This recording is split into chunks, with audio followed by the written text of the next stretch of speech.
हा प्रश्न गेल्या अनेक वर्षापासूनचा आहे आणि संपूर्ण मुंबई शहरात असेल, महाराष्ट्र असेल, देशाने पण पाहिलेलं आहे की यांच्या घरावर पाणी जात असतं. ही अशी लहान लहान मुलं, त्यांचे जीव धोक्यात असतात.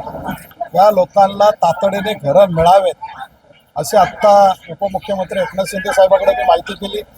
तत्पूर्वी आत्ता पावसात त्यांच्या घरात पाणी घुसल्यामुळे या ठिकाणी महानगरपालिकेच्या शाळेमध्ये महाराष्ट्र शासनाच्या वतीने, महानगरपालिकेच्या वतीने हे व्यवस्था करण्यात आलेली आहे.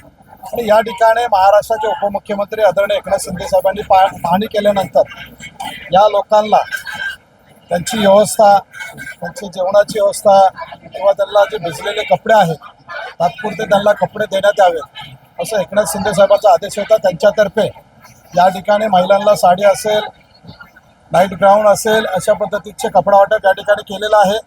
त्याचबरोबर पुरुषांना या ठिकाणी शर्ट वाटप दिलेलं आहे आणि एक ब्लँकेट पण त्याच्याबरोबर दिलेलं आहे की या थंडीमध्ये बसताना त्यांच्या अंगावरती एक ऊब येण्यासाठी एक ब्लँकेट असावं म्हणून ब्लँकेट पण या ठिकाणी देण्यात आलेलं आहे. अशी सुविधा आदरणीय एकनाथ शिंदे साहेबांच्या तर्फे करण्यात आलेली आहे.